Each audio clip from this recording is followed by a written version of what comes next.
네, 안녕하십니까, 고정국입니다.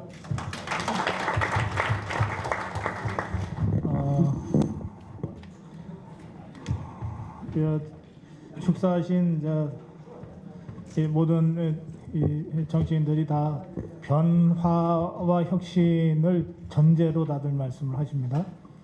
예, 그래서 왜 변화해야 되냐, 왜 혁신해야 되냐는 얘기는 오늘 토론을 할 필요가 없을 것 같습니다. 지금 공감대가 이미 있는 거고, 순서는 사회자 마음대로입니다.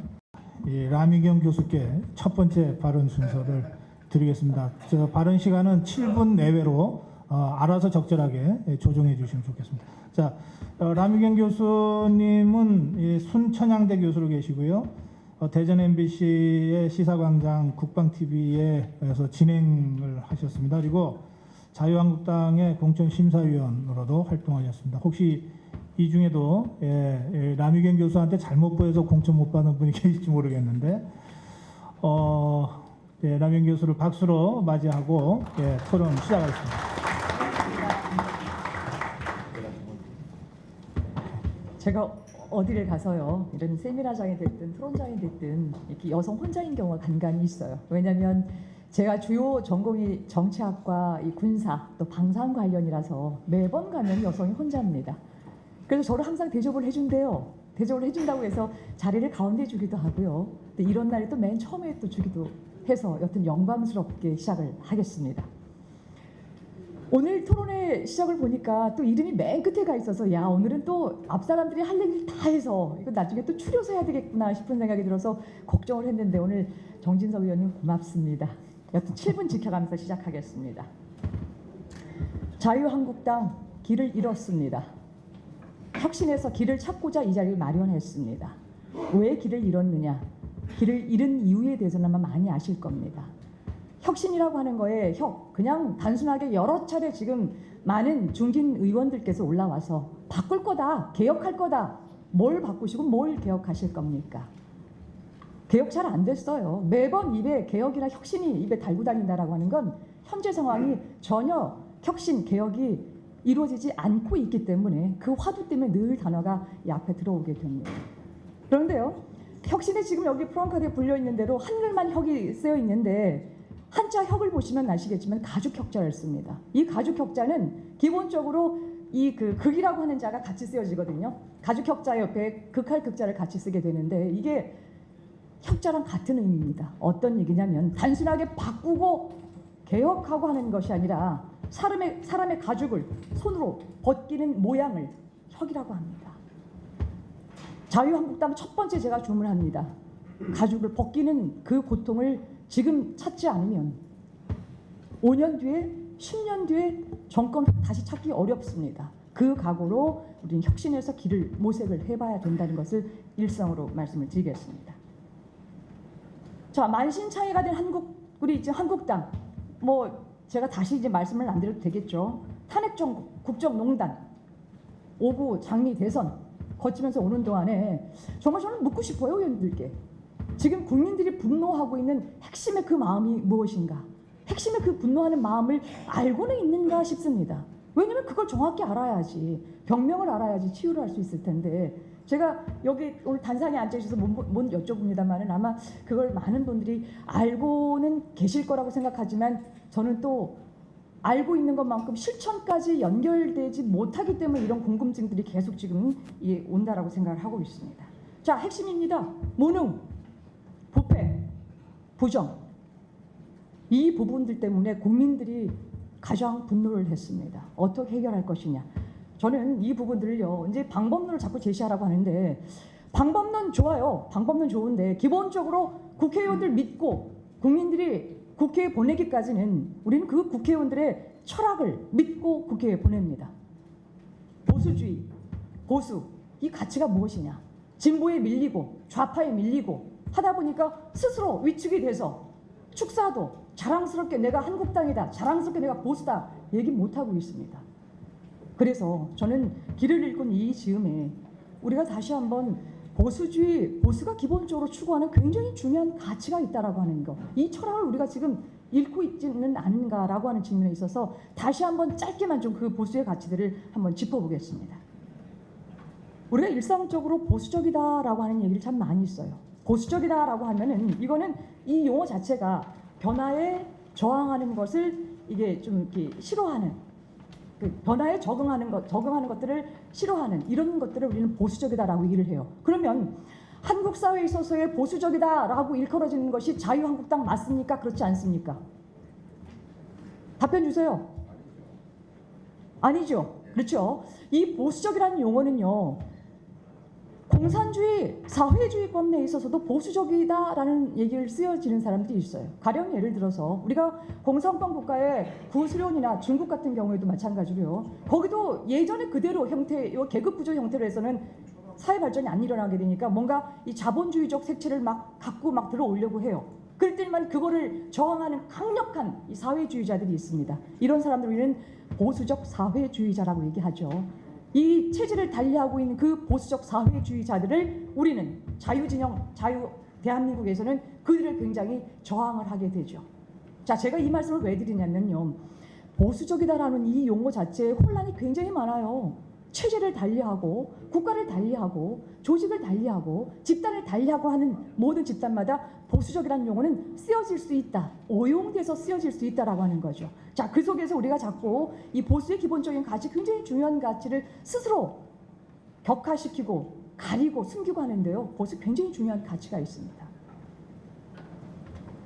프랑스 대혁명 시기에 이 혁명을 반대하면서 혁명을 차근차근 찾아나갔던 에드먼드 버크라고 하는 사람이 있습니다. 이 사람이 보수주의의 창시자, 보수주의의 아버지라고 하는 사람입니다.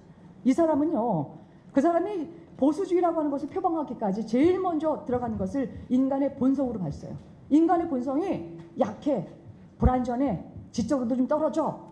어쨌든 간에 이 우주 속에 딱 던져졌는데 인간 자체가 불완전하기 때문에 우리는 쉽게 개혁하지 말고 우리가 굉장히 늘 불안하다는 걸 알고 있기 때문에 전통적으로 사회적으로 시줄날조로 오랫동안 해왔던 사회적 직물 이체제를 우리는 고스란히 갖고 가야 돼. 우리 일반적으로 우기에 비가 와서 지붕이 뚝뚝뚝 새어가고 있는데 어떤 사람들은 대야를 갖다 놓고서 그 물을 받고요. 아, 비가 그치면은 이 지붕만 수리를 해야지. 이건 보수주의자예요. 그런데 비가 오는데 두두둑 떨어지는 거고, 아, 저쪽 건너방에도 떨어져, 사방이 떨어져, 비가 끝이기만 해봐라, 내가 집을 다 뭉개고 새로 지을 것이야 라고 하는 게 가장, 이건 제 얘기 아니에요. 예를 들은, 이 버크의 예를 들은 이 얘기입니다. 때로는요, 비만 이렇게 살짝 막아가지고 집 구조를 유지할 수도 있고요. 때로는요, 아주 근본적으로 이 정리할 필요가 있습니다. 그러나 대부분의 국가 조직이라고 하는 부분에 봤었을 때는 보수에서 쓴 전통적인 시줄날줄의 그 직무를 그대로 유지하면서 인간 본성의 나약함, 이런 부분들을 스스로 극복해 나가기 위해서 이 보수적인 측면을 취해왔다라고 하는 거죠. 이게 보수의 시작의 길이라고 볼 수가 있겠죠.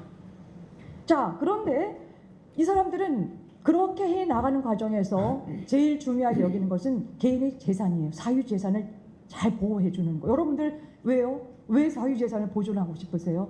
생존하기 위해서. 죽기 싫으니까.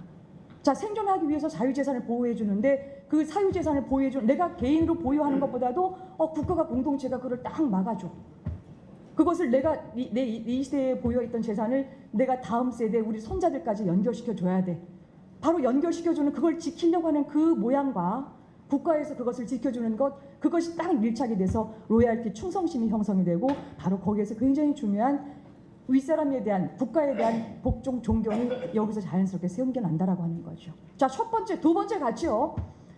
보수의 기본적인 것은 사유재산 인정, 자기를 생존을 해 나갈 수 있게끔 먹거리를 제공해주고 외부의 침입으로부터 나를 안전시켜주게 하는 것, 안전과 사유재산 인정과 이 부분들을 가장 지켜주는 것을 보수의 가장 근본 가치입니다.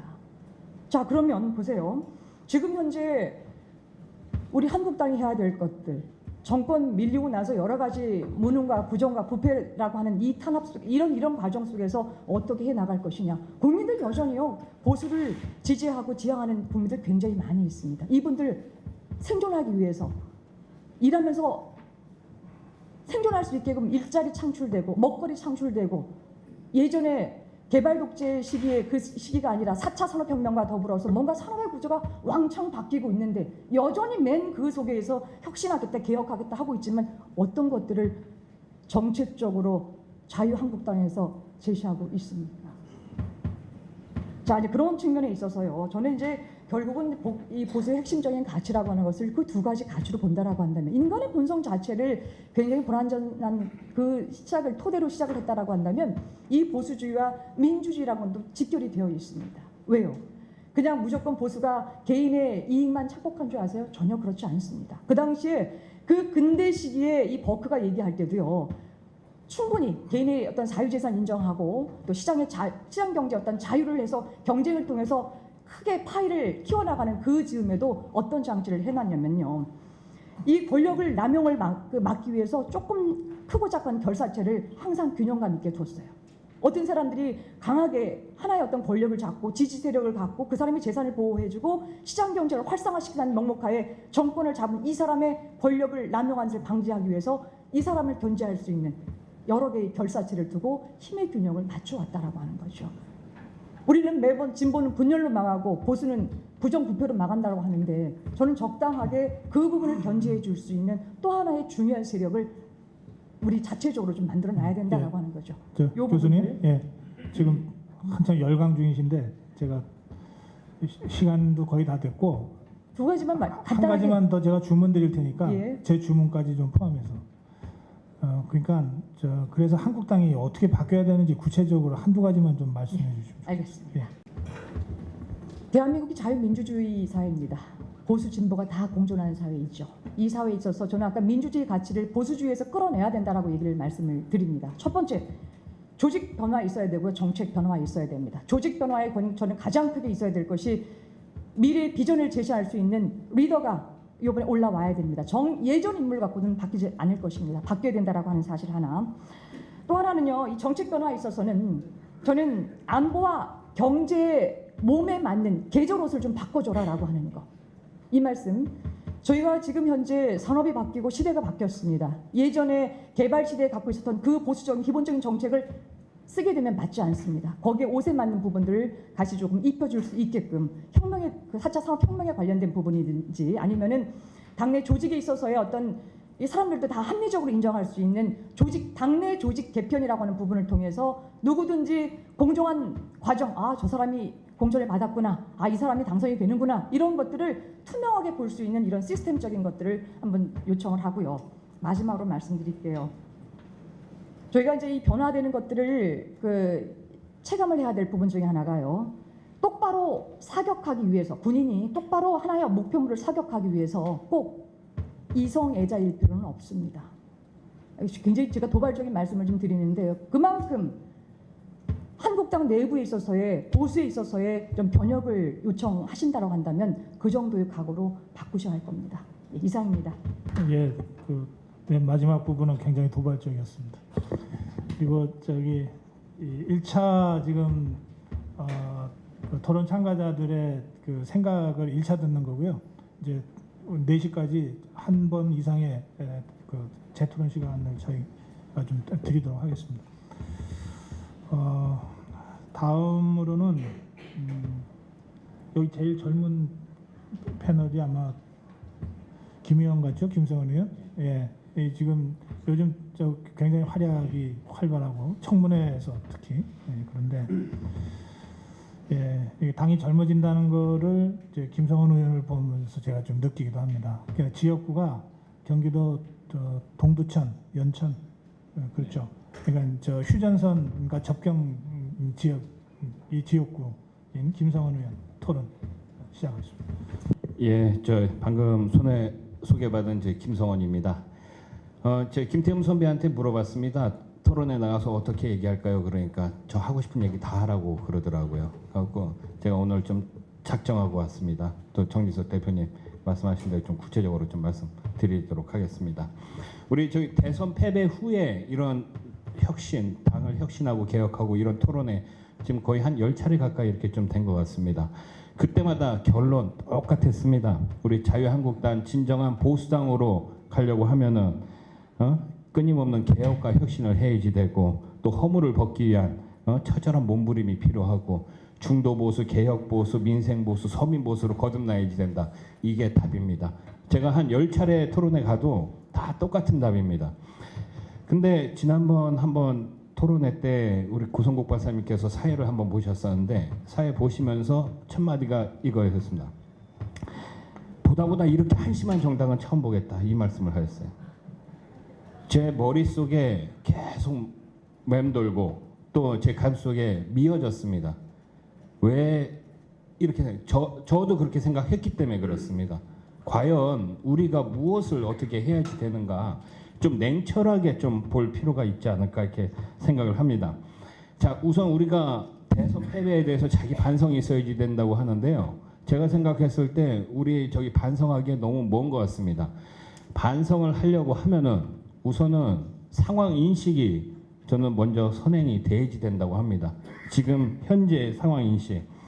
우리 대선 패배로 하면서 우리 지지자분들, 전통적인 우리 지지자분들 또 국민께 얼마나 큰 실망과 또 아픔을 드렸습니까?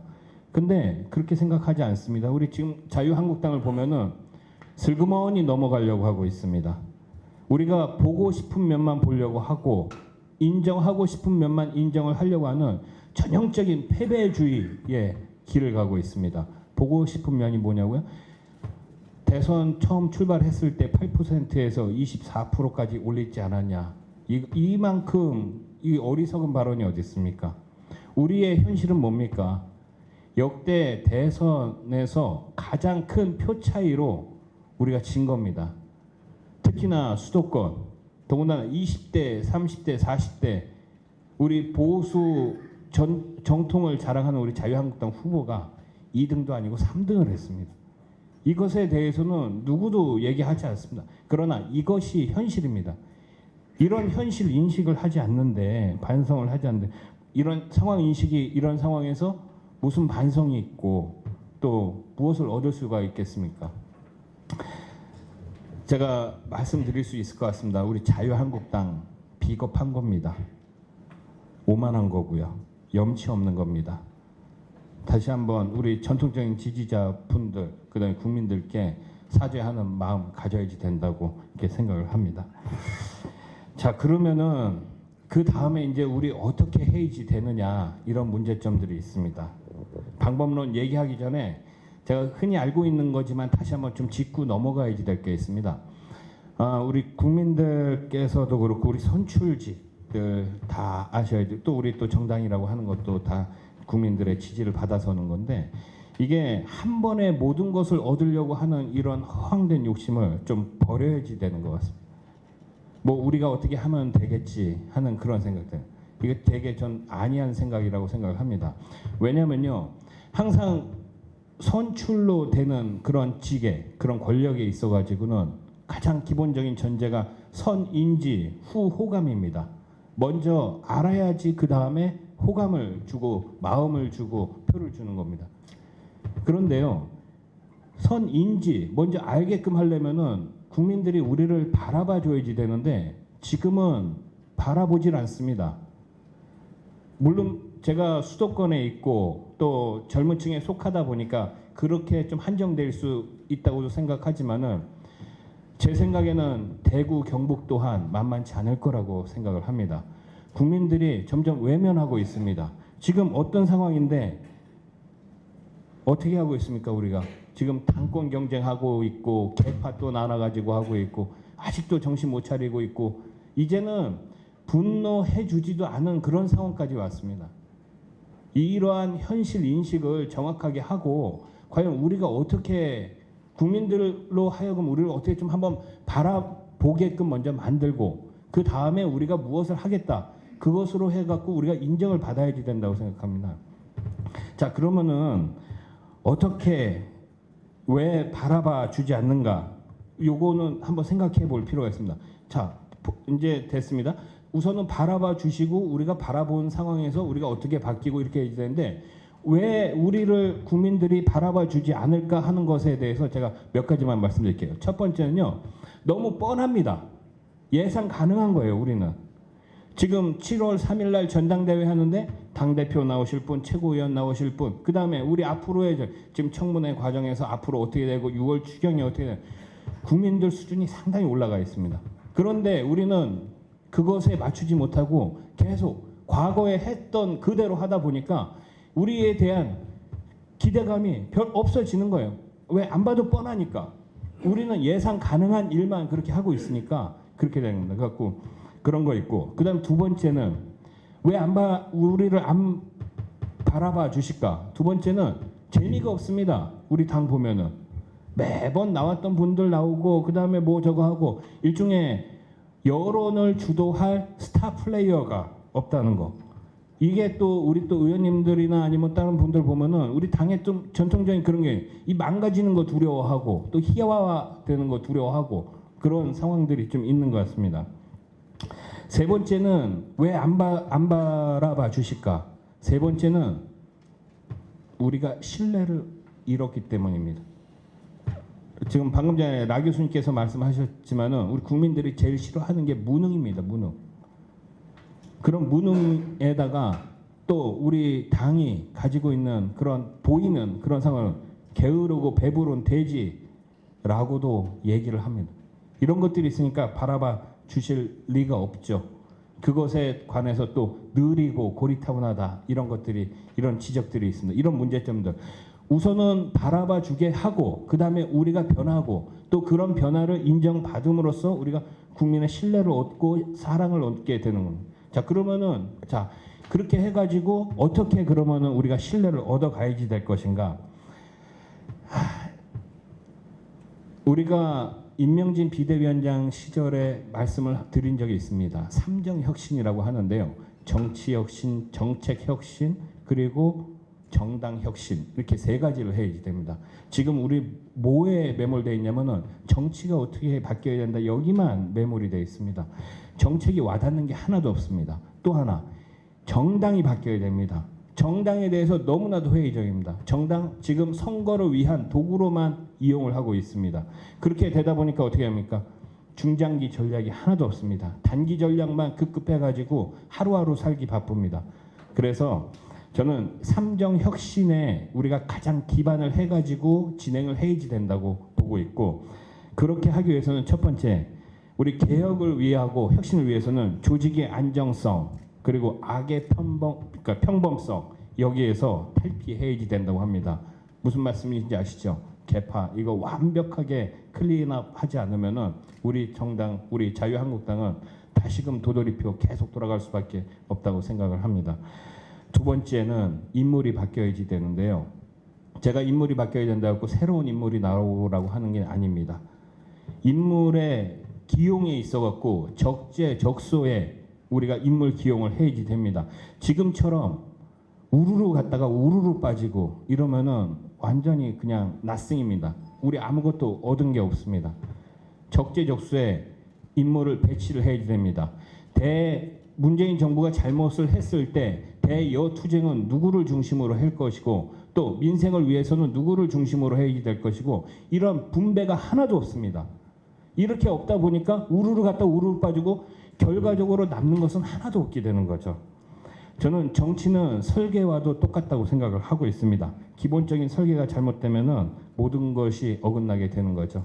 이런 점들 좀 한번 좀 생각해 보는 계기가 되길 바라고 한마디만 더 드리겠습니다. 20대하고 40대 관련해 가지고 우리 당이 받고 있는 것은 우리 맨날 항상 얘기합니다. 국민들의 눈높이에 맞게 청년들의 눈높이에 맞게 20대, 30대, 40대 자영업자의 눈높이에 맞게 해야겠다. 아이고 눈높이는 예전서부터 맞춰져 있습니다. 우리가 뭘 놓치고 있느냐?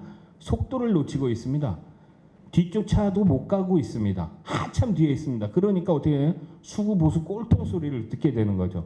이거 우리 빨리 탈피하지 않으면 안 됩니다. 선도적으로 가지는 못하더라도 최소한의 그들의 속도까지는 좀 맞춰줘야지 된다. 이렇게 생각을 하고 있고 제가 이제 마무리로 그런 얘기 한마디만 더 드리겠습니다.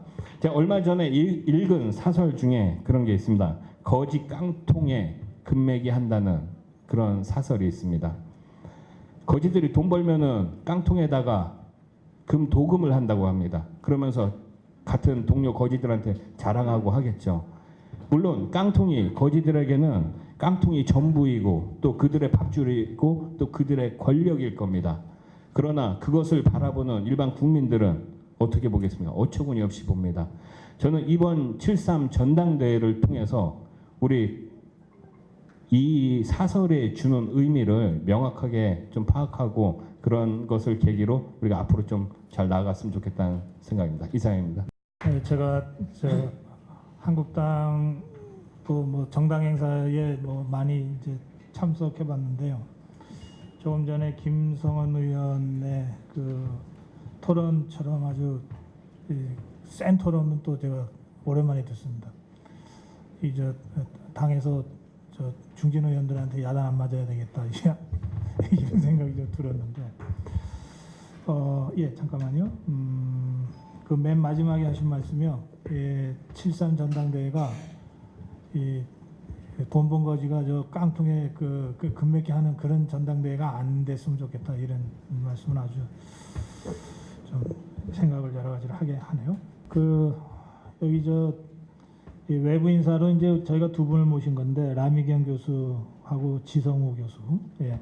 이 지성우 교수께 제가 기회를 드리겠습니다. 성균관대학교 법학전문대학원 교수로 지금 계십니다. 그리고 이러저러 방송 종편에서 또 논평도 활발하게 하시고 저하고도 방송을 좀 여러 차례 했던 그런 기억이 납니다. 네, 지성우 교수의 토론을 박수로 청하겠습니다.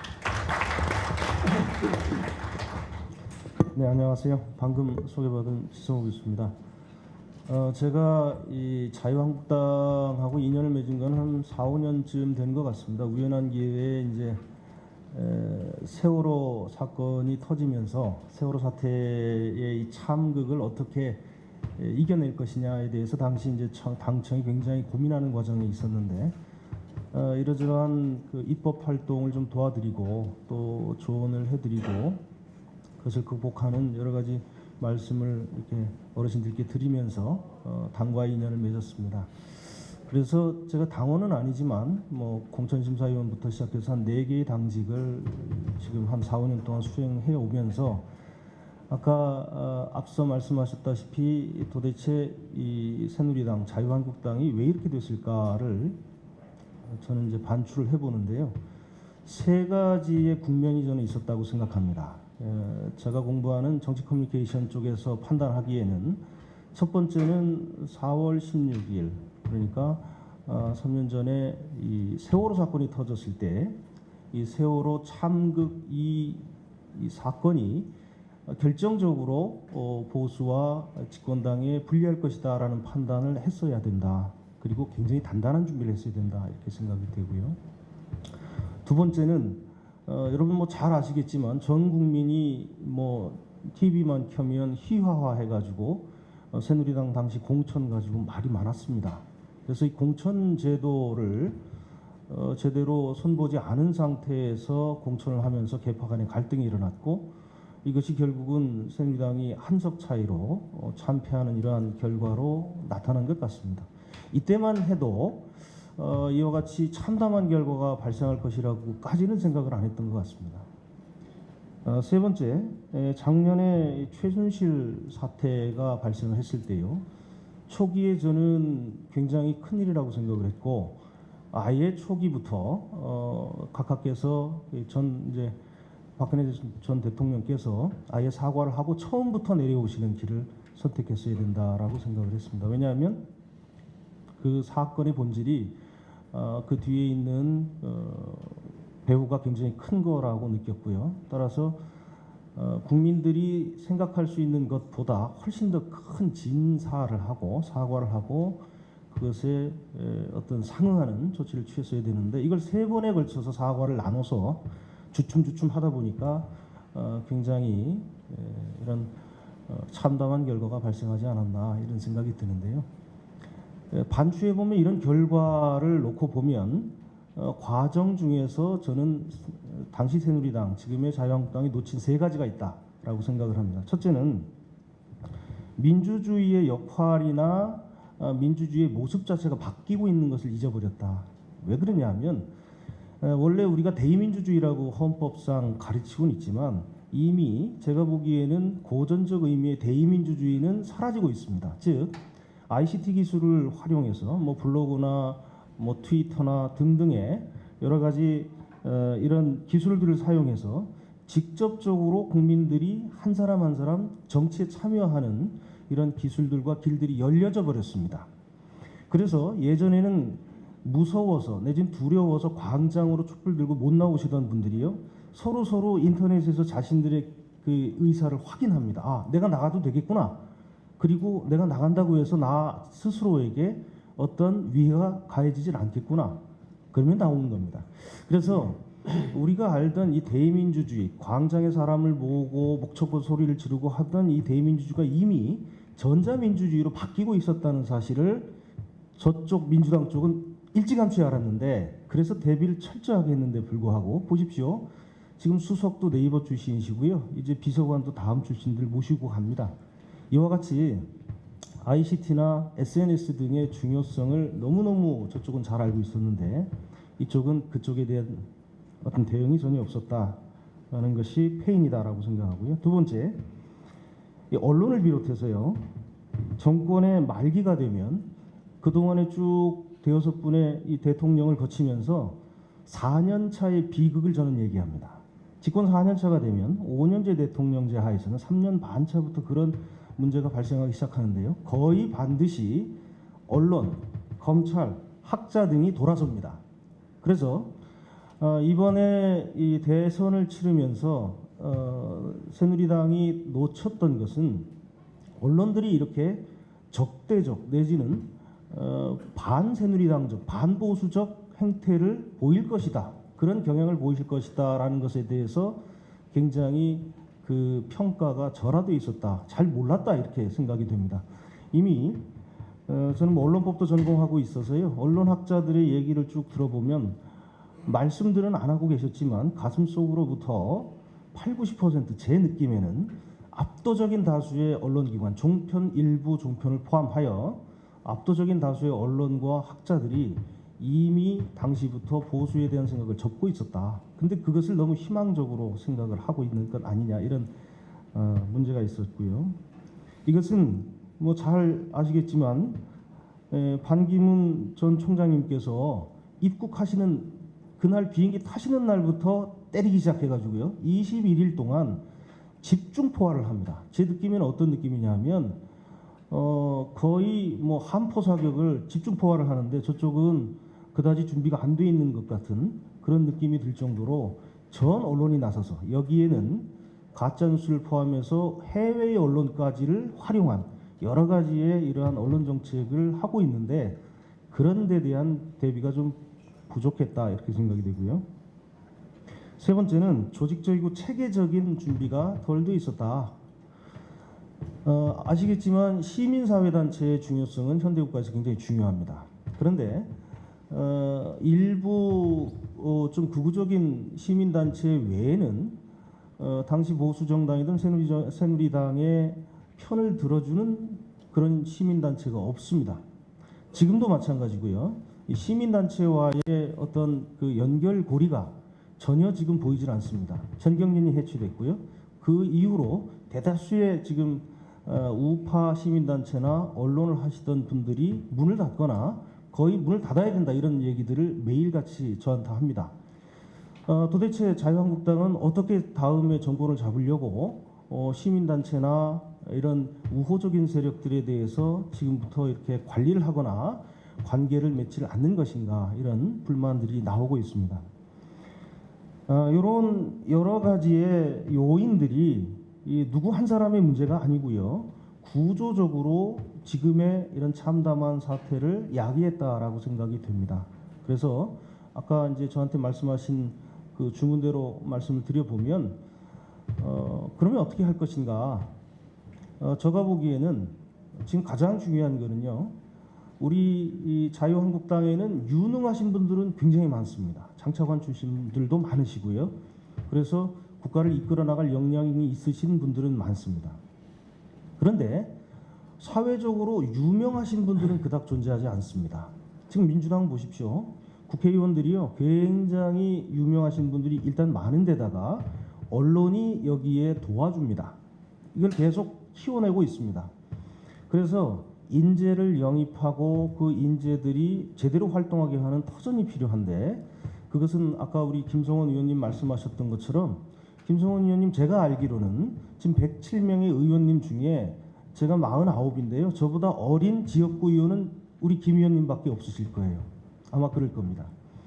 그래서 이러한 그 인재를 키우기 위한 노력은 단순히 젊은 사람을 키우기보다는 지역적으로 또는 직역적으로 타겟팅해서 정확하게 사람을 골라내는 그런 노력들이 좀 필요하다.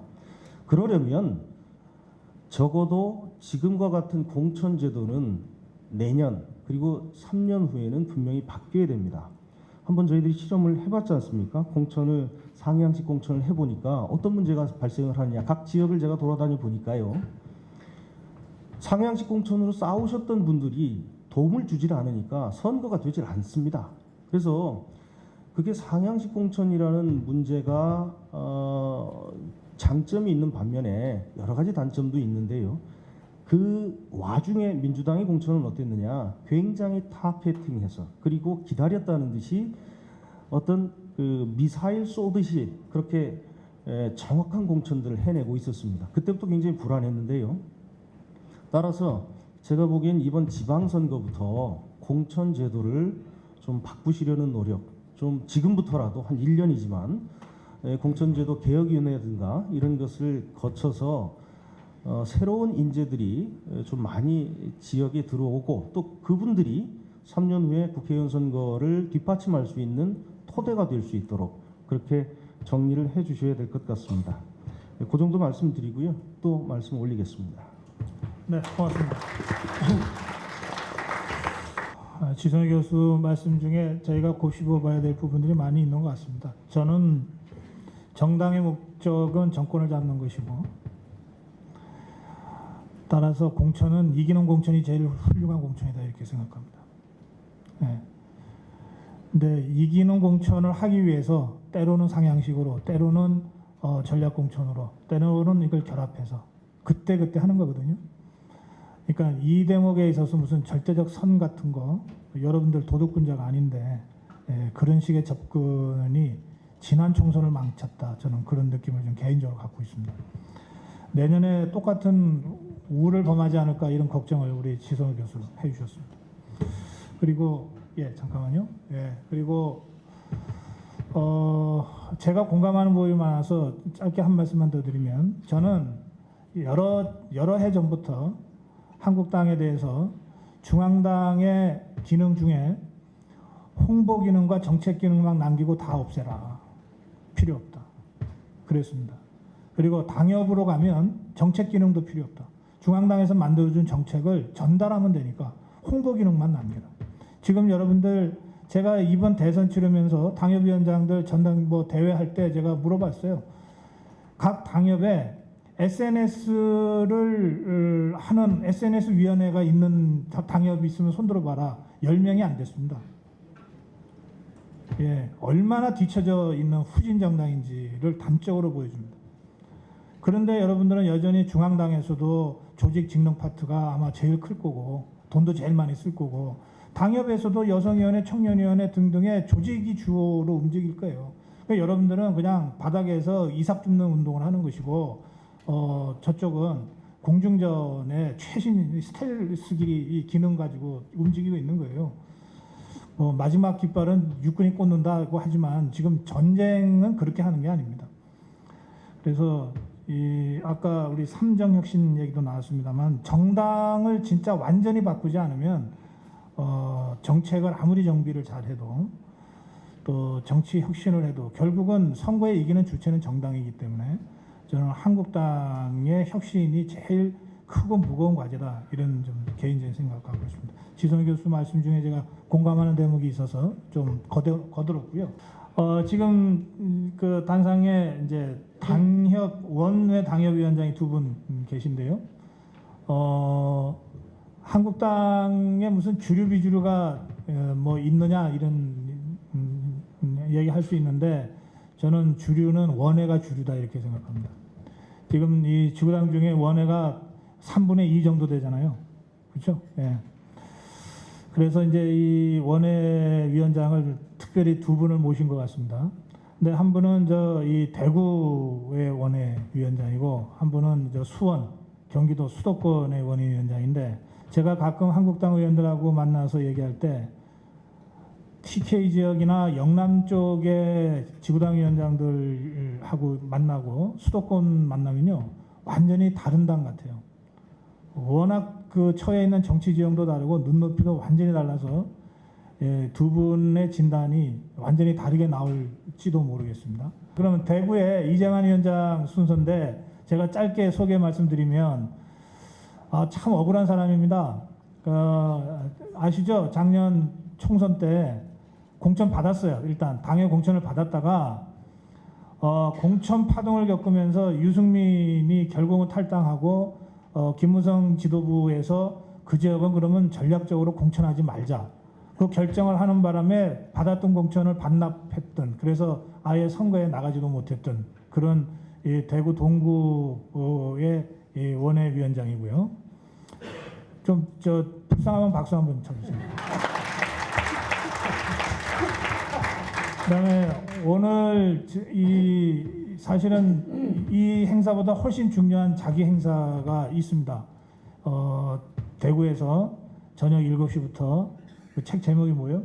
보수라 당당하다. 나는 보수라 당당하다라는 제목의 책을 써서 출판 기념회 겸 북토크를 하게 돼 있습니다.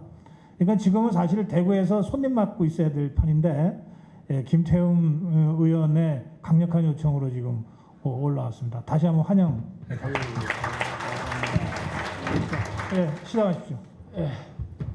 예, 소개받은 대구 동굴 이재만 당협위원장입니다. 제가 오늘 바쁜 속에서 여기에 와야 되겠다라고 생각한 이유는 크게 나누면 세 가지입니다. 첫째는 김태흠 오늘 이 행사를 주관한 국회의원님에 대한 얘기를 제가 좀 드리고 싶습니다. 정치인이 가장 필요한 덕목이 정치 철학과 그리고 용기라고 생각합니다. 정치 철학과 용기가 없는 정치인은 이해에 따라 움직이고 처세술만 부리게 됩니다. 그래서 저는 지난 1년 동안 지켜보면서 우리 김태흠 의원님의 용기에 여러분들 큰 박수 한번 보내주시면 좋겠습니다.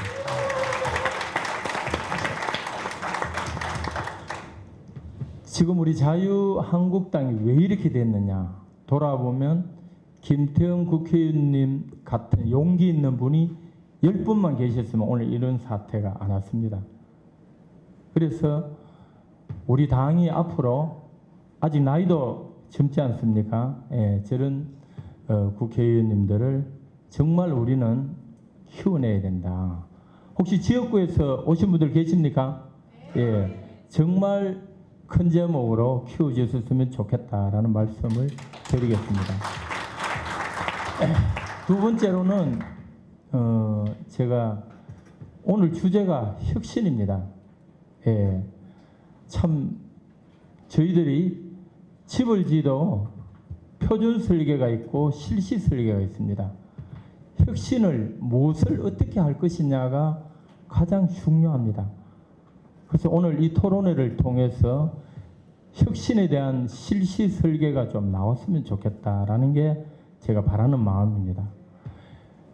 우리 자유한국당이 혁신하는데 가장 우선적으로 무엇부터 해야 되노? 어떻게 해야 되나? 가장 중요하다고 생각합니다.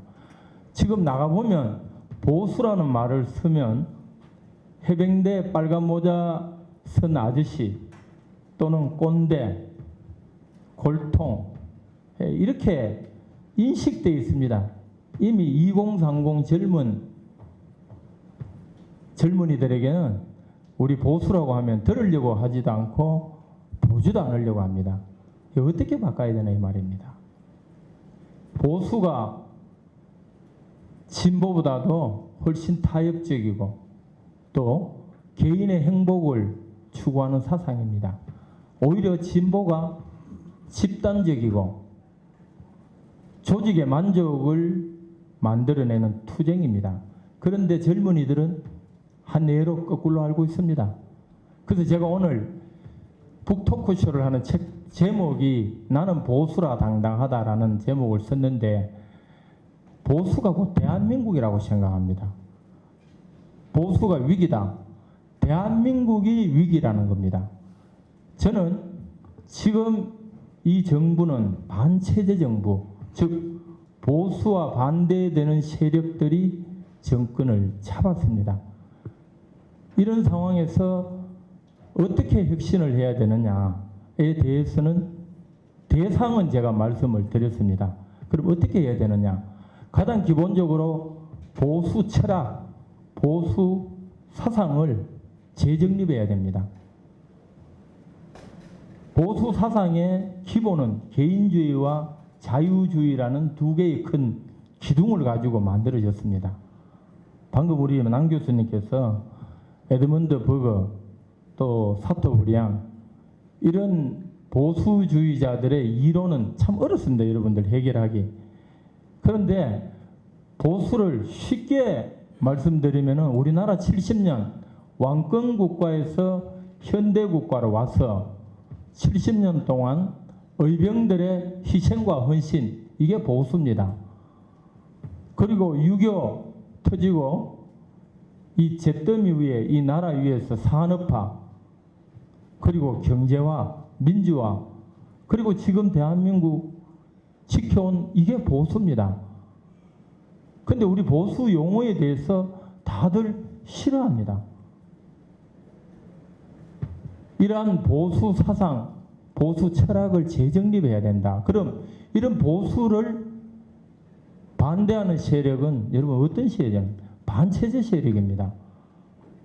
그러다 보니까 저는 가장 필요한 게 우리 자유한국당 국회의원님들, 당협위원장님들을 비롯한 핵심 당원들 모두가 보수 사상과 철학에 대한 재정립 학습을 해야 됩니다.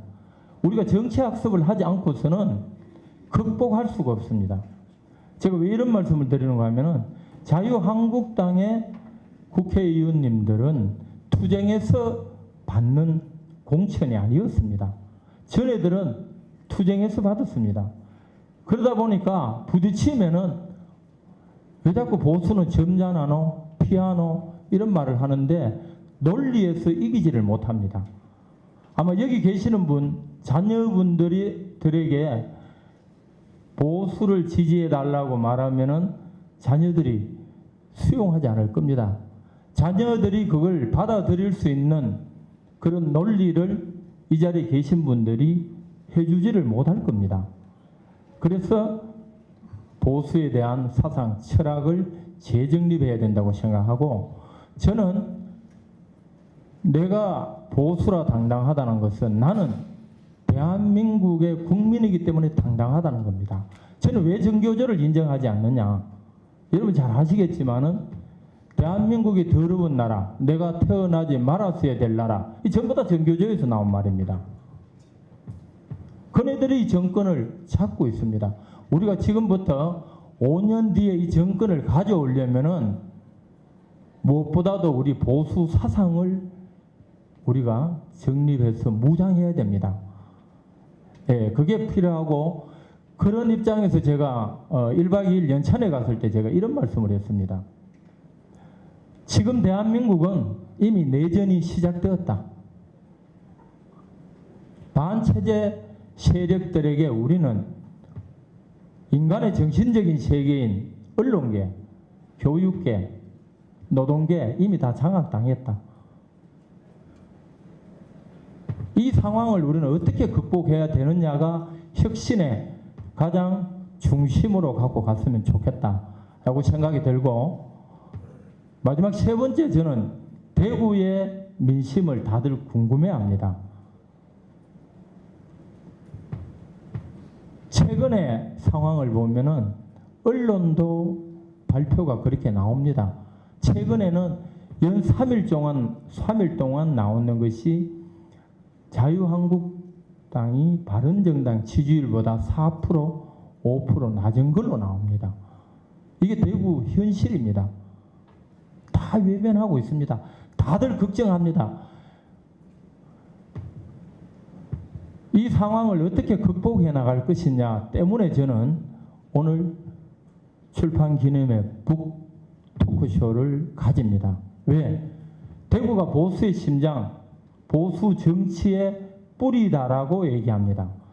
마지막 보류가 대구라고 생각하고 이 대구에서 보수 사상에 대한 출발점, 구심점이 다시 일어나야 되고 이 사상 운동이 좀 더 체계적으로 조직적으로 만들어져서 대구에서부터 보수의 혁신과 재건의 동력을 만들어야 되겠다라는 생각에서 저는 오늘 북토크쇼를 열게 됐다는 말씀을 드리고 지금 이 상황에 많은 분들이 걱정만 하고 있습니다. 끝으로 제가 말씀드리면은 문재인 정부 많은 실수를 만들어낼 겁니다. 실책이 엄청날 겁니다. 왜? 우리 인간의 욕구는 무한합니다. 그런데 갖고 있는 자원은 유한합니다. 그렇기 때문에 자기가 아무리 대통령이라도 우리가 갖고 있는 곡간이 한계가 있습니다. 이 곡간을 투입은 시키지만은 산출이 없을 겁니다. 인풋은 하지만 아웃풋이 없을 겁니다. 그렇다고 보면은 많은 실책이 나올 겁니다. 그런데 중요한 것은 우리가 그걸 우리 걸로 만들 수 있는 무장이 필요하다. 만들어 먹어야 되는데 김태흠 우리 국회의원 같은 용기 있는 분들이 정말 보수 사상으로 무장해가지고 국민들을 설득시키고 그리고 보수의 가치, 보수의 본질을 제대로 알려주는 그 기능을 가졌을 때 우리가 5년 뒤에 정권 재창출, 숙권이 가능하다고 생각합니다. 예, 이상 마치도록 하겠습니다. 네, 고맙습니다. 네, 이번에는 김영남 위원장 순서인데요. 작년 4월 총선에 많은 분들이 참 아깝게 떨어졌는데요. 김영남 위원장도 아주 아깝게 떨어진 사람이고, 개인적으로도 굉장히 제가 그래서 아쉬움이 큰 그런 정치인인데, 다행히 떨어진 이후에 초선 의원 때보다 더 열심히 활동을 하는 모습을 보여줘서 아주 보기가 괜찮습니다. 박수로 환영하겠습니다. 네, 감사합니다. 수원의 김용남입니다. 시간이 없으니까 바로 본론부터 들어가겠습니다. 오늘 주제가 자유한국당의 혁신입니다. 그러면 혁신의 대상을 일단 뭘 바꿀 거냐를 놓고 볼 때 일단은 당의 시스템을 바꾸는 것을 우리가 생각해 볼 수가 있고요. 그리고 두 번째로는 당의 구성원을 어떻게 바꿀 것이냐, 아니면 당의 주도 세력을 어떻게 바꿀 것이냐. 그러니까 말을 바꾸자면 제도적 혁신을 논의해 볼 수가 있고 인적 혁신을 논의해 볼 수 있다고 생각을 합니다. 당의 어떤 시스템을 바꾸려면 일단 당의 정체성을 확립해야 됩니다. 우리가 어떤 당이고 어떤 당이 되어야 하느냐, 정체성을 우선 논의해야 되는데, 저는 앞서 여러분들이 말씀 주셨습니다만은 저는 우리 사회에서 지금 통용되고 있는 진보나 보수라는 용어 사용에 전혀 동의하지 않습니다. 제가 생각하는 것은 우리가 보수가 된 것은 1980년대의 운동권 출신들이 스스로를 진보 내지는 진보 세력이라고 칭하면서 그와 대척점에 서 있던 사람들이 타의에 의해서 보수가 된 거고, 이게 수십 년 동안 세월이 지나다 보니까 문제의식 없이 우리 스스로를 우리가 그냥 우리는 보수당이다, 보수 세력이다라고 자연스럽게 부르게 됐고, 그러면 과연 보수가 뭐냐를 찾다 보니까 이제 100년, 200년 전에 유럽에서 시작된 보수주의까지 그 근원을 찾아가는 형편인데, 저는 이 진보 보수 프레임으로 가서는 우린 죽었다 깨어나도 적어도 수도권에서는 앞으로의 선거는 절대 이길 수 없다라고 생각합니다. 왜냐하면 용어 자체가 주는 어감이 그렇습니다.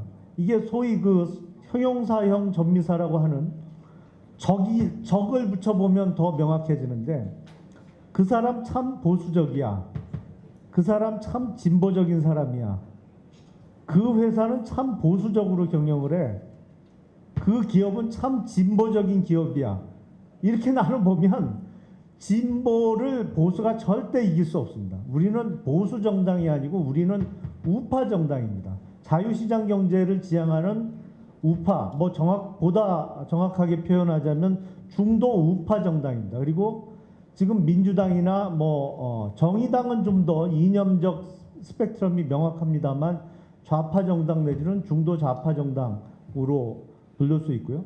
더욱 뚜렷한 것은 이제 북한을 어떻게 바라보느냐. 대북관에 있어서 우리는 북한을 일단은 가장 우리 사회, 우리 국가의 가장 큰 위협이 되는 주적으로 여기고 경계해야 될 대상으로 여기는 반북, 내지 표현이 좀 반북이라는 표현이 그렇다면 애국 정당이고요.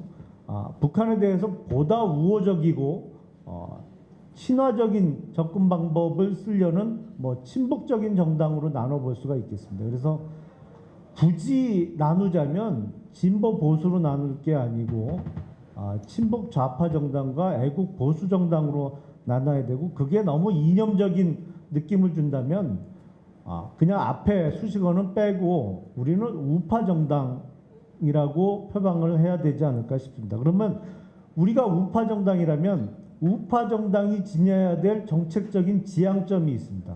그것은 바로 전통적인 우파 이론, 작은 정부, 자유시장 경제를 우선하는 것, 그리고 보다 디테일한 정책적으로는 감세입니다. 세금 부담을 완화시켜주는 것이죠.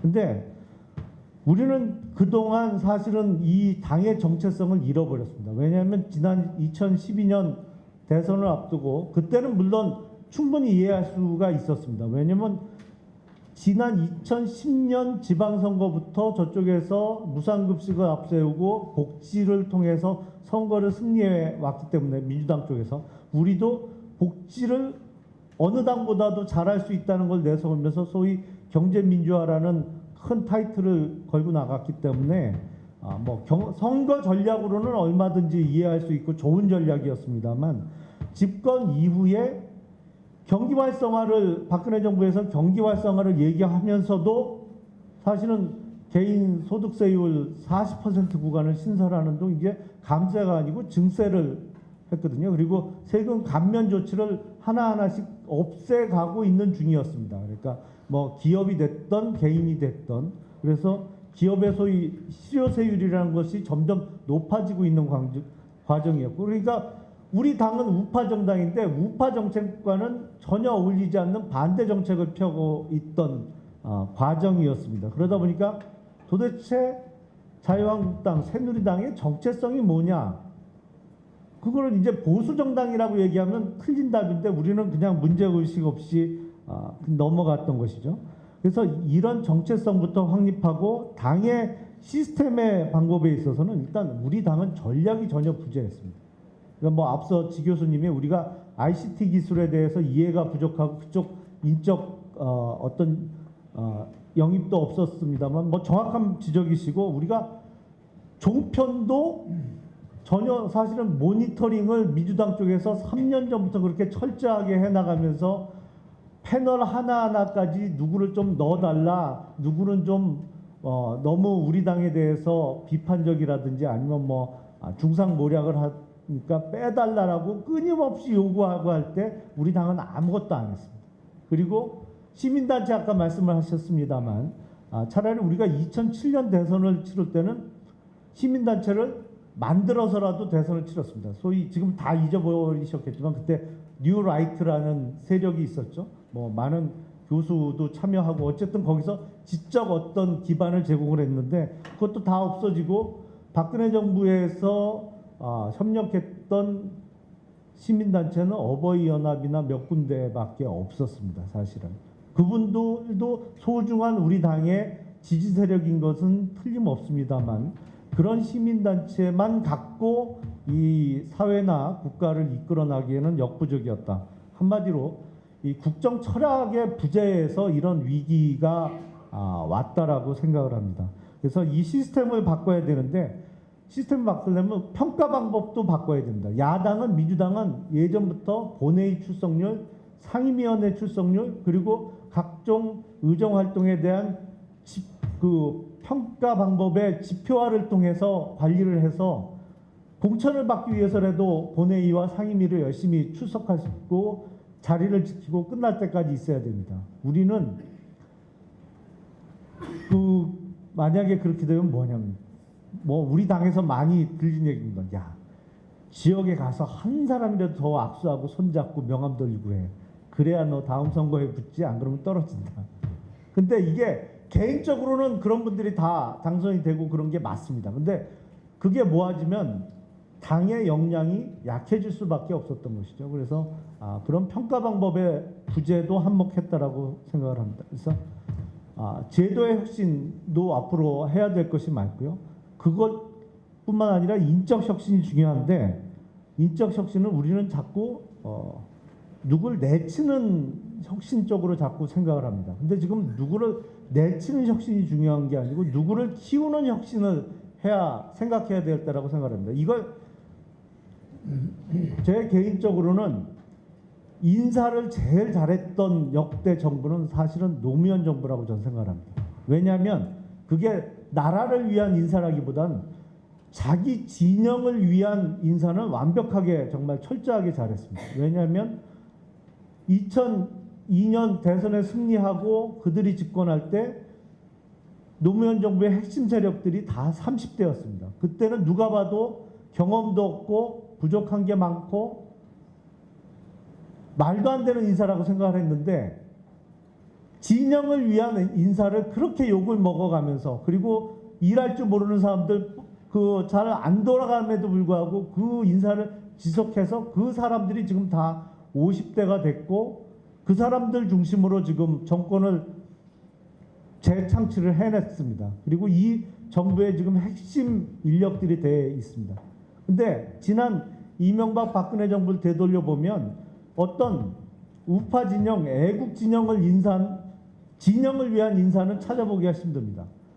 본인을 위한 인사를 한 건 맞습니다. 그러다 보니까 경험 많고 자기가 얘기하기 편한 사람. 그래서 과거 정부에서 유행했던 게 신386 인사 아닙니까? 신386이라는 게 30년대에 태어나서 80을 바라보고 60년대에 사회생활을 시작했던 분들이 지난 정부의 핵심 세력이었습니다. 그러다 보니까 어떤 정치 세력화할 수 있는 분들이 거의 남아있질 않습니다. 그러니까 우리가 지금 5년 후에 재집권을 생각한다면 누구를 키우는 인적 혁신을 생각하고 그것을 계획해야지 과거처럼 자기 편한 사람 갖다 쓰고 알아서 크는 거야 그러면서 각자 도생 해야죠. 그것도 중요합니다만 전략이 여기서도 민주당과 우리 당은 많은 차이를 보였다라고 생각을 합니다. 한 일례를 들자면 영국이 79년도에 이제 대처 수상이 집권을 해서 11년 정도 집권을 했습니다. 그리고 존 메이저 수상이 또 그러니까 영국 보수당이 18년 정도를 집권을 했습니다. 그때 노동당은 다 망했다고 생각을 했습니다. 근데 18년 동안 야당을 하면서 노동당이 누구를 당수로 만들고 키워냈냐면 이제 막 40이 될까 말까 한 토니 블레어를 당수로 만들고 그래서 정권을 찾아왔습니다. 그래서 토니 블레어 총리가 또 그 이어서 사실은 동업자 비슷한 관계였던 재무상을 했던 고든 브라운 합쳐서 한 13년 정도를 또 장기 집권을 했습니다. 그러니까 정권을 뺏겼던 보수당에서는 그 야당하는 13년 동안 어떤 인물을 또 보수당의 대표 인물로 세웠느냐? 데이비드 카메론이죠. 카메론 총리 총리가 됐을 때 제 기억에 41인가 뭐 그랬습니다. 그러니까 39이었나요? 그러니까 40살 안팎에. 그러니까 토니 블레어를 앞세운 노동당에게 정권을 뺏긴 거를 교훈 삼아서 더 젊은 카메론 총리를 키워내서 정권을 다시 잡고, 카메론 총리는 물론 소위 얘기하는 블랙시트 때문에 사임을 했습니다만 지금 메이 총리가 또 여전히 보수당에서 정권을 이어가고 있습니다. 근데 자유한국당의 이 당권은요, 우리 당의 문제는 뭐냐면 본인이 선수로 뛰어서 대표를 하든지, 그러니까 소위 당권이나 권력을 잡든지, 아니면 그것을 잃는 순간에 대단히 죄송스러운 표현입니다만 다 뒷방 노인네가 돼갖고 당의 관여도 제대로 못하고 어떤 힘을 쓰지 못하는 구조입니다. 그러니까 선수 아니고서는 다 그냥 고문들은, 우리 당의 가장 문제는 어떤 본인이 선수로 뛰지 않지만 당의 미래를 위해서 당의 인적 자원을 키워내고 전략을 세우는 기획자들 내지 설계자들이 전혀 없다는 것이 우리 당의 가장 큰 문제입니다. 그래서 이런 인적 쇄신을 이뤄내기 위해서는 공천제도가 역시 제도의 혁신과 인적 쇄신에 맞물리는 제도입니다만, 우리가 지금 당원 단계에 갖고 있는 소위 얘기하는 오픈 프라이머리, 이거 절대 저는 제가 19대에 잠깐 몸담고 있을 때도 절대 이 식으로 공천하면 안 된다고 했는데, 솔직히 현역 의원들은 오픈 프라이머리를 실시하는 미국에 있어서 현역 의원들의 재공천율이 한 97%입니다. 그러다 보니까 대다수가 이제 그거에 찬동하는 분들이 많았는데, 이러한 정말 구체적인 제도와 인적 혁신을 통해서만 우리가 5년 내지는 10년 후에 다시 정권을 찾아올 수 있지 않을까 싶습니다. 이만 말씀 줄이겠습니다. 네, 고맙습니다. 캐머런 사례를 한 말씀만 좀 첨가해드리면, 그 영국 보수당에는 그 한국당으로 치면 중진 최고위원 연석회의 같은 원로위원회가 있습니다. 그리고 거기는 의원 내각제이기 때문에 선수들이 다 높아요. 9선, 10선 이런 원로들이 있는데, 그 원로위원회의 결정입니다. 그래서 39살의 캐머런을 당수로 영입합니다. 물론 당 안에 있던 사람이긴 하지만 어쨌든 추대하는데, 영국은 당이 총선에서 이기면 당수가 총리가 되는 거잖아요. 그러니까 단순히 당대표 자리를 준 게 아니라 총리 자리를 준 거죠. 예비 총리 자리까지를 준 겁니다. 그래서 13년 그 노동당 장기 집권을 저지해낼 수 있었던 거죠. 그러니까 제가 지금 첨언해드리려고 하는 말씀은 그 영국 보수당의 원로들의 선택이었다라고 하는 거예요. 그리고 당연히 이 39살의 그 젊은 정치인을 추대하니까 그 중간에 거기도 40대 50대들의 중진 의원들이 오죽 많았겠어요. 이 사람들의 반발이 심했는데 이들을 원로들이 설득합니다. 캐머런이 설득하는 것이 아니라 원로들이 설득하고, 이것이 당이 사는 길이고 영국의 보수가 다시 일어나는 길이다라고 설득해서 가는 그런 아름다운 모습으로 그 영국 노동당 사례를 많이 이제 언급을 하는데, 우리 김영남 의원의 말씀 제가 좀 한마디 첨언했습니다. 자, 제가 약간 이제 좀 마음이 바쁘기 시작했는데, 이제 마지막 토론자로는 마지막 순서입니다. 김태형 의원님의 토론을 듣고 이제 여러분들한테 바로 기회를 드리겠습니다. 질문이나 주장 있으시면 미리미리 좀 준비해 주시면서 토론 들어주시면 좋겠습니다. 자, 김태형 의원님 소개합니다. 저는 오늘 토론회를 우리 구성국 박사님을 비롯해서 우리 토론자분들 모시고 하는 계기가 사실 몇 개월 동안에 몸무게도 한 4, 5kg 빠지고 이거 정치를 그만둬야 되는지 계속 해야 되는지 이런 고민 속에 몇 개월 범민의 나날들을 보내면서 언제가 어디까지가 됐든 간에 정치를 시작했으니까 우리 당이 그다음에 이 국가가 제대로 가는 데 있어서 좀 희생하고 미랄이 되자. 그래서 그런데 그렇게 생각을 하더라도 이게 한번 다운된 이 부분이 쉽게 제대로 또 이 원상 회복이 안 돼요. 그래서 저는 오늘 엄청나게 혼나면서 비판받으면서 이런 첫 시작을 하는 게 좋지 않겠느냐 해서 오늘 이 자리를 하게 됐습니다. 그래서 오늘 저는 이 토론회에서 우리 지금 당의 현실이 지금 다들 말씀이 있었지만 그런 현실의 뭐 분석이나 아니면은 평가라기보다도 저는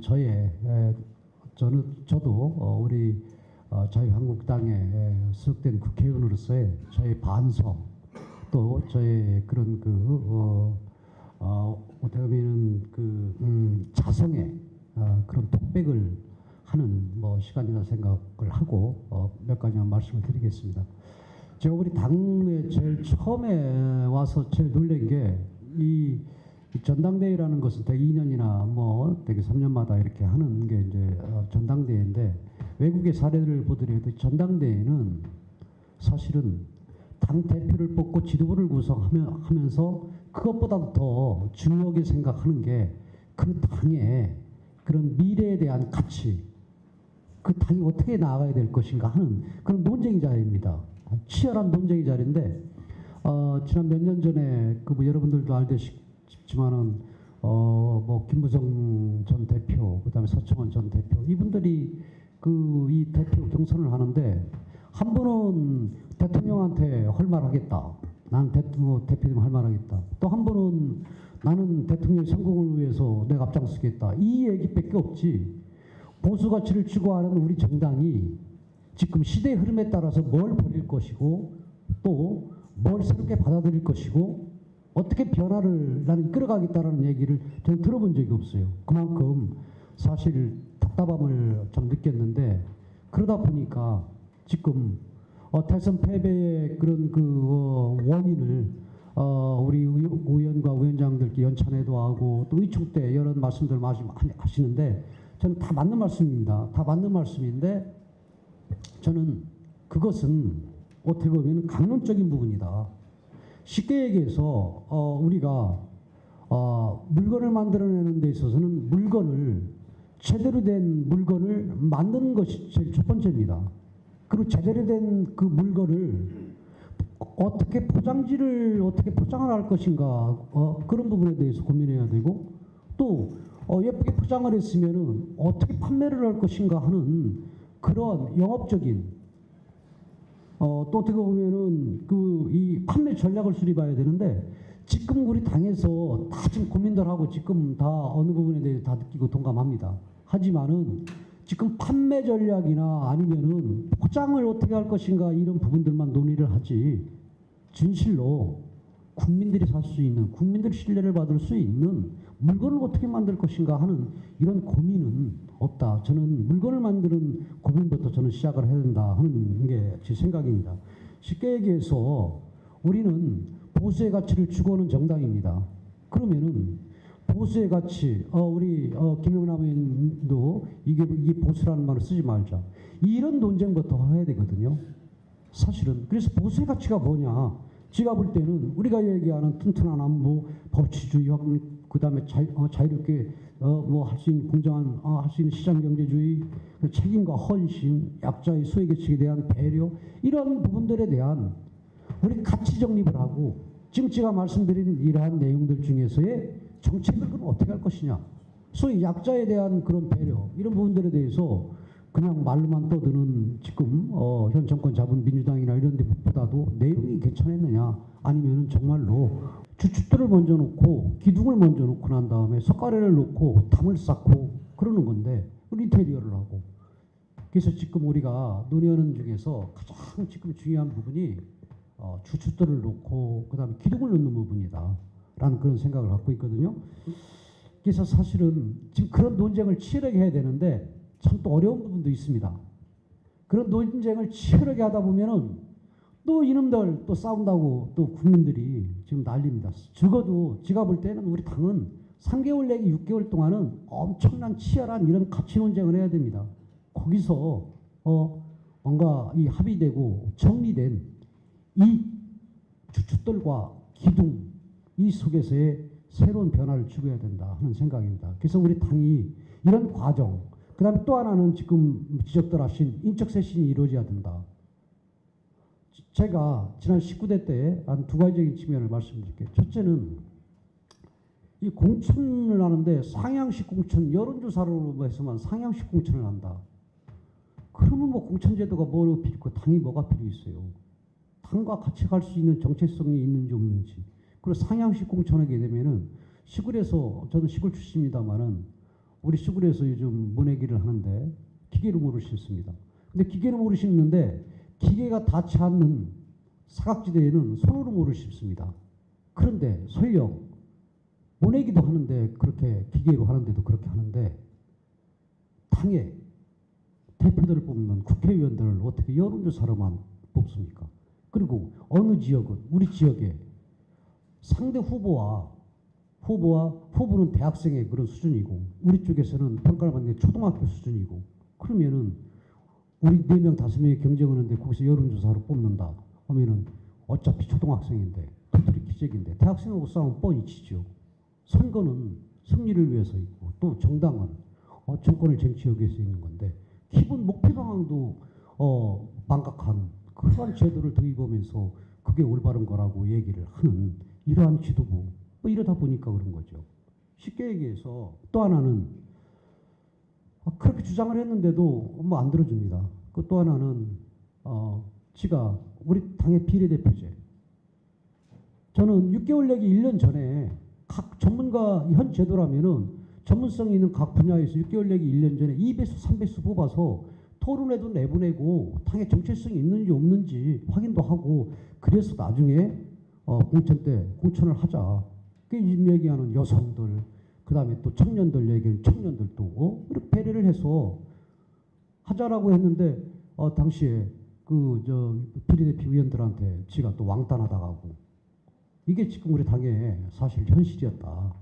그래서 저는 앞으로 우리가 지금 여러 가지 좀 할 말도 많지만 가장 큰 문제는 우리 당이 정체성, 가치의 확립, 소위 주축들과 기둥을 먼저 넣는 이 치열함 속에서 지금 여러 얘기들이 지금 많이 나옵니다. 나오는 이런 부분들이 또 담이 되고 울타리가 돼서 하나의 진짜 국민들한테 신뢰받는 그러한 집을 질 수 있는 그런 우리 각국의 노력이 필요하다. 그래서 오늘 이 자리가 여러 우리 지금 토론자님 제가 평소 또 존경하는 우리 고성국 박사님 모시고 이런 자리를 갖게 됐습니다. 그래서 오늘 나오는 얘기들이 또 하나로 모아지고 또 앞으로도 서로 우리가 고민하고 하는 이런 부분들이 모아져서 우리 당이 좀 제대로 국민들한테 신뢰받고 또 국민들한테 제대로 평가받는 그런 당으로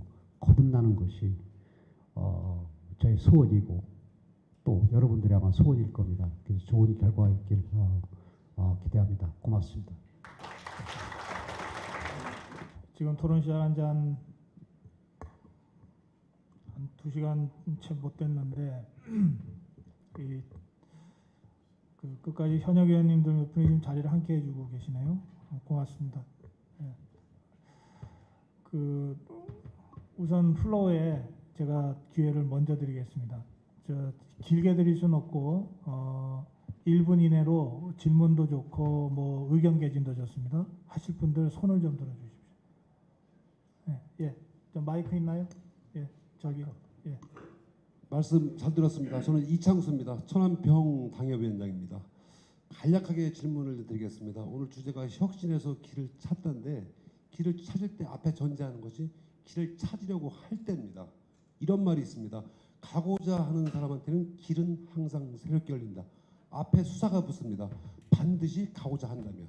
제가 말씀을 김태흠 의원님, 김성원 의원님, 고성국 박사님한테 질문을 드리겠습니다. 우리 당의 현역 의원들이 중심이 돼가지고 길을 찾아야 되는데 길을 찾아야 되는 의지가 저희 당협위원장들이나 국민들한테는 보이지 않는 것 같습니다. 왜 의지가 안 보이는 건지, 어떻게 의지를 가질 수 있는 건지, 어떤 의지로 가야 할 수 있는 건지. 고성국 박사님께서 프랑스 정치계의 원로 역할을 굉장히 잘 말씀하셨어요. 저희 당에도 원로분들이 계십니다. 원로는 원로의 역할이 있고요. 중진은 중진의 역할이 있습니다. 초선은 초선의 역할이 있습니다.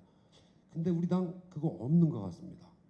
왜 없는지, 어떻게 해야 있을 건지, 어떻게 할 것인지 중진이신 김태우 의원님 답변해 주시고 초선 정말 열심히 하고 계시는 김성원 의원님 답변해 주시고 부족하다면 우리 고성국 박사님이 보충 답변해 주십시오. 감사합니다. 알겠습니다. 예. 사실 지역에서도 두 번, 세 번 이 잘못을 저지르고 또 이게 비난을 받는 사람이 아무리 이제 정신 차리고 새롭게 살려고 해서 좋은 안을 갖고 좋은 생각을 갖고 일을 벌입니다. 근데 두 번, 세 번 이렇게 지역에서 평판을 잃은 사람은 새롭게 일을 시작하는데 정말로 힘듭니다. 그래서 우리 지금 당이 지금 그런 거 아닌가 이런 생각이 듭니다. 그래서 정말로 첫 시작하는데 좋은 생각을 갖고 있고 시작을 하더라도 아직 국민들한테 지켜봐 줄 수 있는, 소위 물건을 팔더라도 일단은 물건에 관심이 있어서 그 물건한테 시선을 집중을 해줘야 그 물건 파는 사람이 어떤 방법이든지 그 물건을 팔려고 노력을 할 텐데 봐주지도 않으면 노력이 안 되지 않습니까? 그래서 그만큼 어려운 상황인데 저는 그러면은 첫 시작부터 새롭게 국민들의 눈길을 받는 그러한 부분이 필요하다. 신뢰 이전에 그렇게 되려면은 저는 우리 당이 첫째는 인적 쇄신이 이루어져야 되고, 그리고 적어도 두 번째로는 우리 당이 우파들 쪽에서는 너무 이렇게 좌파 쪽으로 가는 거 아니냐, 진보 쪽으로 가는 거 아니냐, 이러다가 이게 국가 큰일 나는 거 아니냐, 너네들 지금 망치려고 하는 거 아니냐, 이러한 걱정이 들 정도로 우리가 뭔가 변해야 된다. 그리고 내놓아야 된다. 정책적인 부분에 있어서. 그렇게 되면은 눈길을 받을 수 있고 또 우리가 그분에 대한 책임을 지는 그런 일치한다 그러면은 우리 신뢰를 받지 않겠는가 이런 생각이 듭니다. 짧게 좀 말씀드리겠습니다. 왜 혁신의 길을 찾을 의지가 보이지 않느냐? 찾지 않았기 때문에 그렇습니다. 우리 당이 오만하고 당이 염치가 없어가지고 대선 패배에 대해서 숨기기에 급급했다고 봅니다. 그러니까 저희가 찾을 의지가 없었으니까 당연히 보이지가 않았겠다라는 생각이 듭니다. 저희 고성국 박사님께서 걱정하시듯이 선배 의원님들한테 혼나지 않겠느냐 하는데요. 제가 봤을 때는 그렇습니다. 그러면은 어떻게 찾아야지 되느냐? 그러니까 저는 우선 찾기 전에 아까 제가 이제 말씀드렸듯이 먼저 그래도 이창수 위원장님은 당협위원장님이기 때문에 이제 바라봐 주시는 상황입니다. 일반 국민들은 우리 바라도 안 보고 있습니다. 등 돌려 있습니다. 우선 바라보게끔 하려고 하면은 저는 진짜 몇 가지가 좀 선행돼야지 된다고 봐요. 우리가 지금 예측 가능성을 좀 벗어나야지 된다고 봅니다. 매번 그러니까 우리가 흔한 말로 그 밥에 그 나물 또 그 사람이 이런 것에 익숙해져 갖고 있어 갖고는 저희 전혀 가망성이 없다고 보고, 저는 정말 우리 당이 아주 큰 위기에 있다고 생각합니다. 추워 두부탕 같습니다. 밖에 물 끓기 시작하는데 이제 두부 안으로 숨기 시작했습니다. 우리 죽어갑니다. 그랬다가는 그냥 익어갑니다. 두부랑 같이. 빨리 얼음을 넣어서 물을 식히든 누군가 불을 끄게 하든 그런 것이 해야지 되는데, 아까 우리 라 교수님께서 말씀하셨듯이 정말 가죽을 벗기는 그런 아주 강한 의지 없으면은 쉽지 않을 것 같습니다. 근데 하나하나 좀 시작해 볼 테니까요. 한번 좀 지켜봐 주십시오. 그럼 어떻게 긴장도를 높일 거냐? 내년 선거에 국회의원 공천을 걸면 됩니다. 지금 한국당 소속의 단체장이 있는 곳에서 만약에 내년 단체장이 떨어지면 그 지역의 국회의원들한테 공천 안 주겠다고 공표해버리면 돼요. 그러면 지금부터 아마 긴장 바짝 해서 뛰어다닐 겁니다. 그래요? 예. 이게 현실적으로 가능할까요? 예, 짧게 하시죠. 예. 짧게 말씀드리겠습니다. 아까 김 의원님께서 찾지 않았다고 말씀하시는데 구 박사님께서 이제 말씀하시기를 급한 게 없다 그러는데, 저는 이 급한 게 이미 발등에 불이 떨어졌다. 선거 시작했다. 다음번 대선 총선이 시작했다 이렇게 생각을 합니다. 언제 제가 느꼈냐 하면 혹시 문재인 대통령의 맨 처음 국가보직이 뭔지 아십니까? 민정수석입니다. 지금 누구죠? 조국입니다.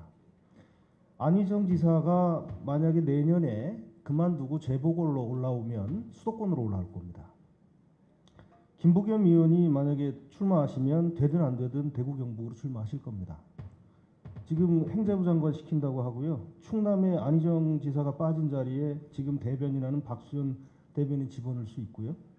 그다음에 충북 같은 경우는 지금 도종환 의원님 지금 올라오신다고 하죠. 문화부 장관으로. 장관 하시는 이유가요. 제가 보기에는 체급 올리려고 하는 거거든요. 자, 경기는 김상곤 전 교육감이 늘려다가 지금 주춤하고 계신 것 같아요. 제가 135라는 얘기를 우리 한국당에서 먼저 듣고 굉장히 반가웠어요. 아, 이분들이 이제 3년 후, 5년 후에 대선까지 준비하시는 거 완전히 지금 반대로 생각하고 계신데요. 일단 제가 보기에는 1년 후에 지방자치 선거에 대해서는 대비는 이미 시작했습니다. 이걸 바탕으로 해서 3년 후에 총선까지의 그림은 이미 그려놨다고 저는 생각하고요. 예. 3년 후에는 저는 이렇게 될 것 같아서 4년 후에는 안희정, 김부겸, 이재명, 조국 이 네 분이 대선 주자로 나서는 그림을 이미 그리고 시작합니다. 근데 자유한국당은 지금 급하지 않다고요? 저는 이렇게 좀 말씀드리고 싶어요. 정말 급합니다. 제가 저 생뚱맞게 느닷없이 내년 지방선거하고 국회의원 공천을 연계하면 조금 나아질 거라고 그랬는데 도당위원장님 어떻게 생각하세요? 예. 여기 저 주요 당직자가 별로 안 계셔가지고. 예.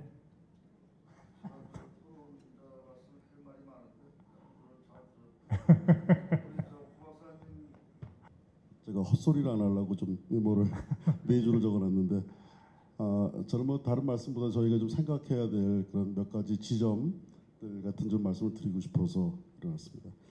우선 우리 당이 시대적인 좌표 속에서 그 좌표를 옳게 지금 내다보고 있느냐. 예를 들어서 남북관계 통일 그러면 더불어민주당이나 진보계열 쪽에 일인 것으로 돼 있고 우리는 그냥 교류 안 하면 된다 이렇게 돼 있습니다.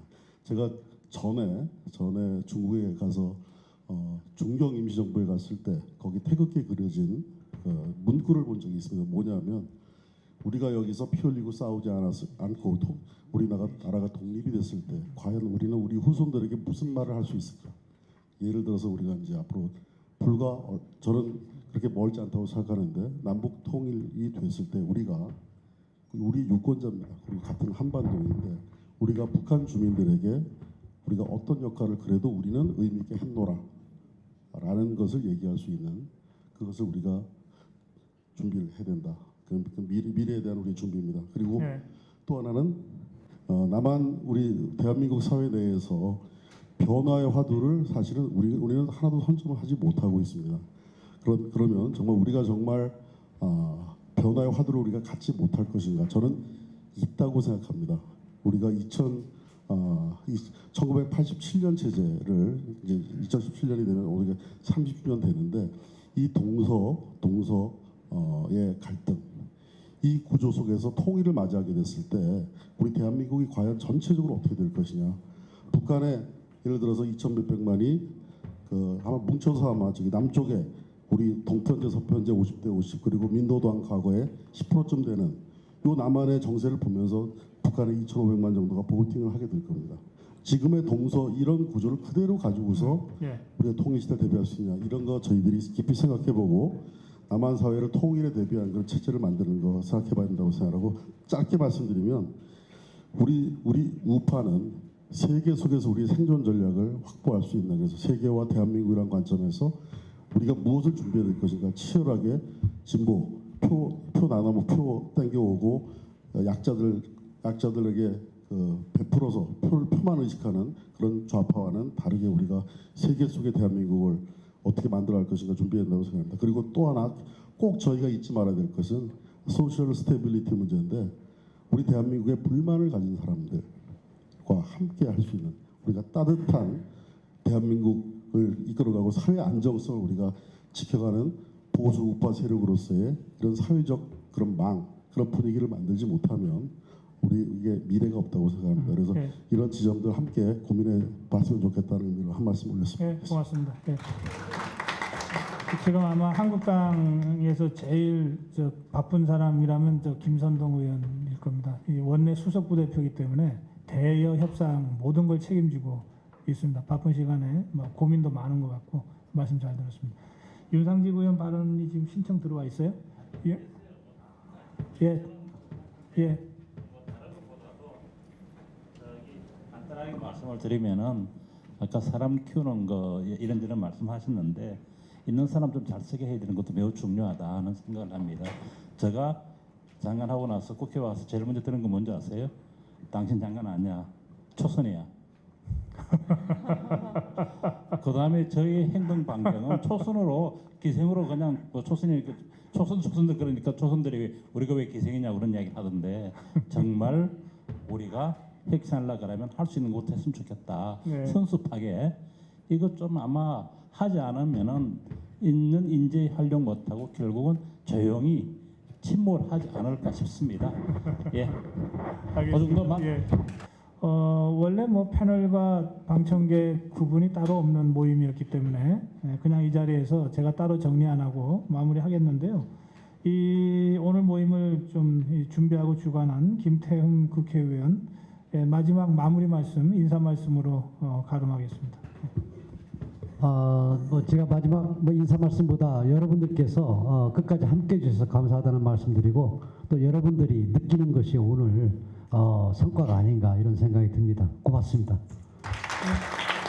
자, 그러면 그 토론자분들하고 끝까지 자리를 지켜주신 우리 의원님들하고 기념 촬영을 하겠습니다.